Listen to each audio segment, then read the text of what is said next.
ата заңы ардақты, әрбір сөзі, әрбір бабы салмақты, адам құқы, бостандығы, теңдігі барлығында қарастырған жан-жақты.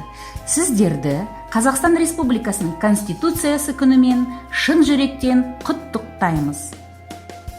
Ежегодно 30 августа наша страна отмечает День Конституции Республики Казахстан, одного из самых важных государственных праздников. Конституция – это наш основной закон, ставший мощным фундаментом, на котором выстроена новая система власти, проведены важнейшие политические, экономические и социальные реформы. Қазақстан халқы өз елінің ата заңын қабылдағанына биыл 25 жыл толып отыр.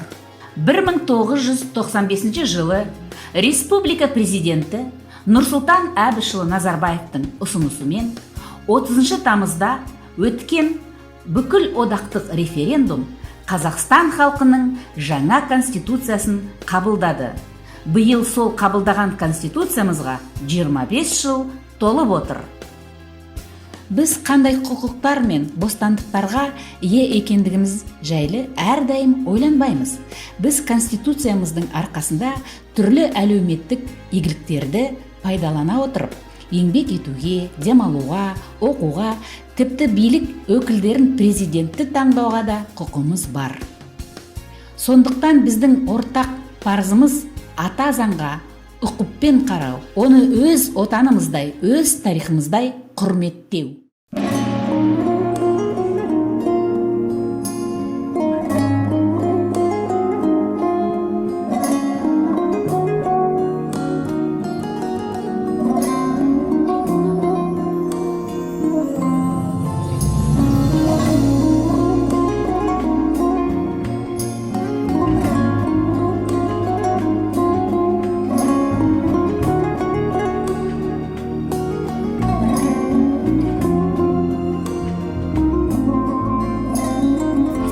Таныс өлке, таныс аймақ, таныс маң. Анау жерде құрбылармен алысқан, анау жерде құрбы жанмен танысқан.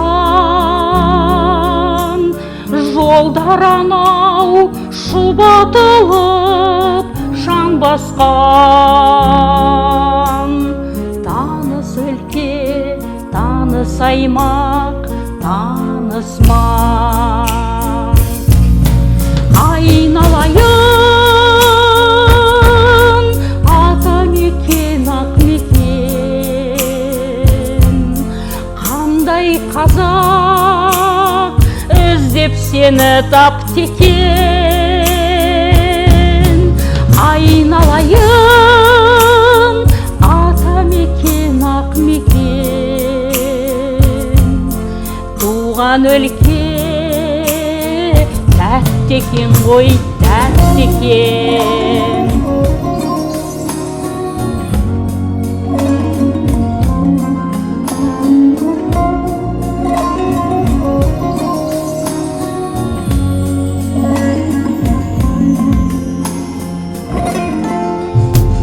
Шабандықтар, егістіктер, тоғайлар, төбесінде төбелердің көк айдар. Ақша бұлтпен төбелесіп аулаққа, сағым болып бара жатыр көк ойлар. Таныс өлке, таныс аймақ, таныс маң. Айналайын ата мекен, ақ мекен. Қандай қазақ іздеп сені тапты екен. Айналайын ата мекен, ақ мекен. Туған өлке тәтті екен ғой, тәтті екен.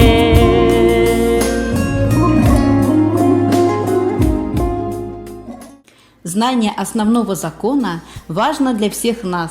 Поэтому сегодня мы проведем небольшое путешествие по основным разделам Конституции.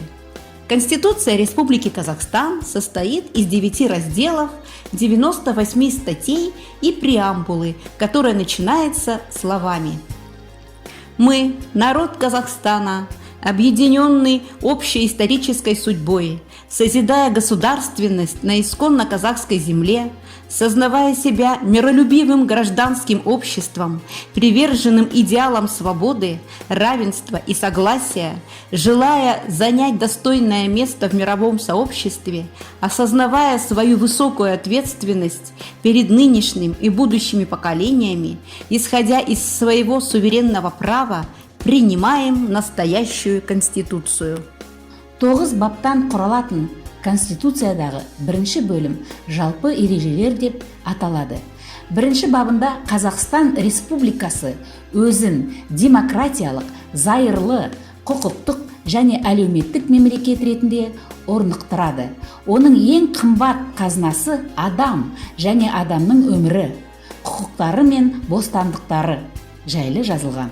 Қоғамдық татулық пен саяси тұрақтылық, бүкіл халықтың игілігін көздейтін экономикалық даму, қазақстандық патриотизм, республика қызметінің түбегейлі принциптері болып жарияланады. В качестве базовых положений закреплена унитарность нашего государства, его целостность и неделимость. Единственным источником государственной власти объявлен народ Казахстана, а гарантом соблюдения Конституции выступает президент республики. Государственным языком является казахский язык, языком межнационального общения – русский язык. Столицей нашего государства утвержден город Нур-Султан, лицо и визитная карточка нашей страны. Сондай-ақ ата заңымыздың 9 бабында көрсетілген Қазақстан Республикасының мемлекеттік рәміздері, туы, ел таңбасы және ән ұранын біз құрметтеуге міндеттіміз. Конституция законодательно закрепила основы государственной политики в сфере межэтнических отношений, равные права всех этносов. В нашей стране живут в согласии и дружбе 140 этносов и 46 религиозных общин. По инициативе первого президента Республики Казахстан Нурсултана Абишевича Назарбаева в Казахстане сформирована уникальная и до сих пор нигде не повторенная модель единства народа – Ассамблея народа Казахстана, уже с конституционным статусом. Сегодня Ассамблея, которая в этом году отмечает свой 25-летний юбилей, способствует созданию благоприятных условий для дальнейшего укрепления межэтнического согласия, толерантности в обществе и единства народа.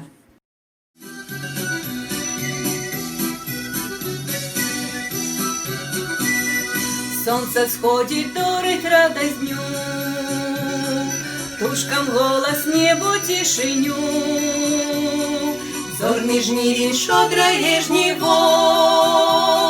Нива золотая, лето хароство. Выйду в поле, звонит колосы, Родных нив живые голосы. И плывут высоко дивною красой, Песней величальной над моей землей. Хлеб ты сой, вышитый обрус, Хлеб ты сой, мать Беларусь. Хлеб ты сой, мы подносим вам. Хлеб ты соль, наш поклон дорогим гостям. Хлеб ты соль, наш поклон дорогим гостям.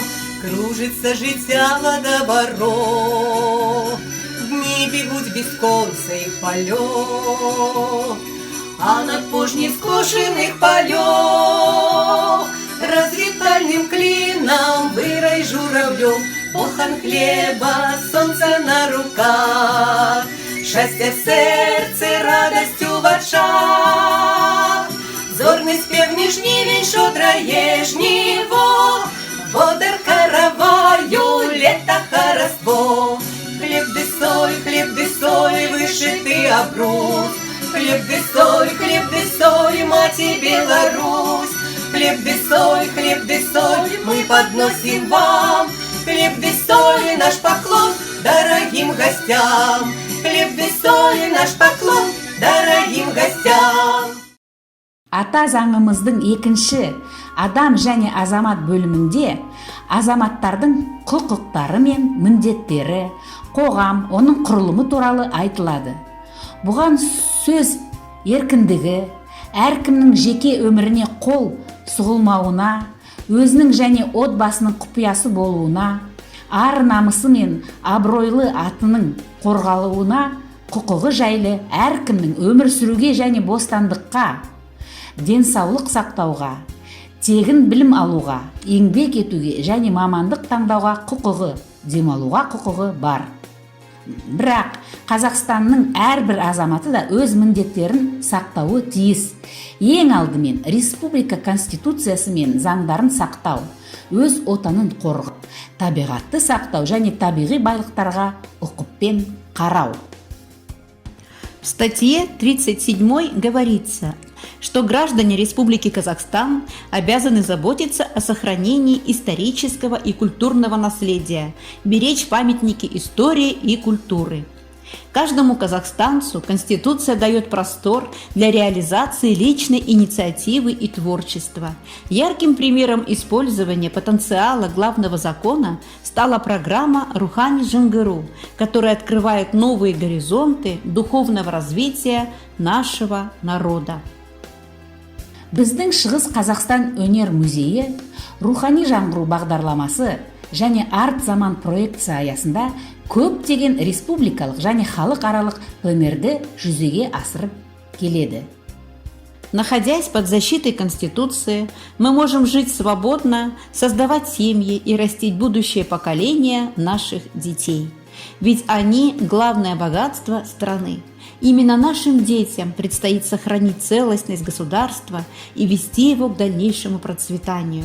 Эти принципы отражены в статье 27, которая гласит: брак и семья, материнство, отцовство и детство находятся под защитой государства. Конституцияның 3-ші бөлімі президент деп аталады. Қазақстан Республикасының президенті, мемлекеттің басшысы, мемлекеттің ішкі және сыртқы саясатының негізгі бағыттарын айқындайтын, ел ішінде және халық аралық қатынастарда Қазақстанның атынан өкілдік ететін ең жоғары лауазымды тұлға. 4-й раздел в Конституции носит название «Парламент». Это высший, представительный и законодательный орган власти, который состоит из 2 палат – Верхний Сената и Нижний Мажилиса со своими председателями. Он вносит изменения и дополнения в Конституцию, объявляет выборы президента, принимает законы, создает акты об амнистии и утверждает международные договора. Конституциядағы 5-ші және 6-ші бөлімдер үкімет және конституциялық кеңес деп аталады. Бөлімдері осы мемлекеттік органдардың маңызы, міндеттері және негізгі қызмет көрсетіледі. Конституционный совет обеспечивает верховенство Конституции Республики Казахстан на всей территории республики. 7-й раздел в Конституции называется «Суды и правосудие», который начинается словами в 75-й статье: «Правосудие в Республике Казахстан осуществляется только судом». А далее освещается ряд статей, регулирующих вопросы правосудия. 8-ші бөлім жергілікті мемлекеттік басқару және өзін-өзі басқару деп аталады.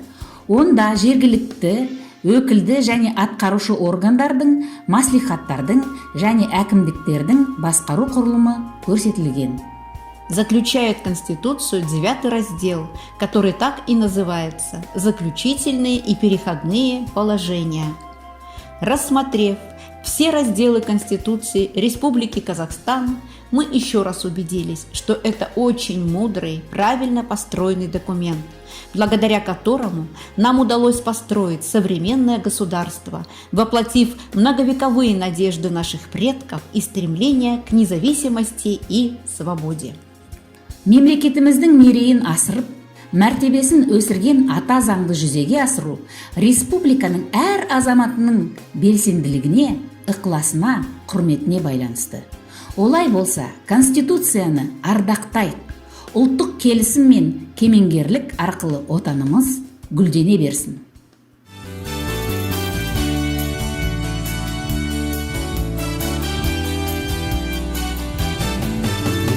Дети одной большой земли, растем мы с тобой, наш Казахстан. Мы будущее своей страны, мы крылья твои, наш Казахстан.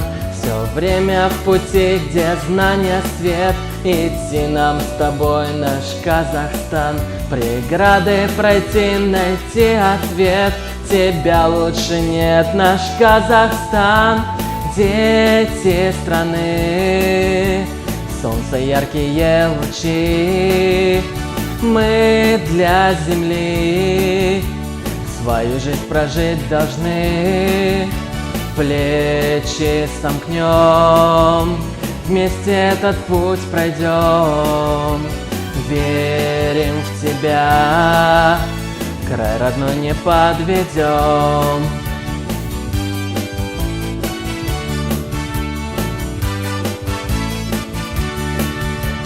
История нам урок дала, в единстве людей вся сила дня. Пускай расцветет моя страна, прекраснее станет вся земля. Не может расти цветок в степи, когда без воды его земля. Мы родине силы посвятим, и скажут потомки, что не зря. Дети страны, солнце яркие лучи, мы для земли свою жизнь прожить должны. Плечи сомкнем, вместе этот путь пройдем. Верим в тебя, край родной не подведем.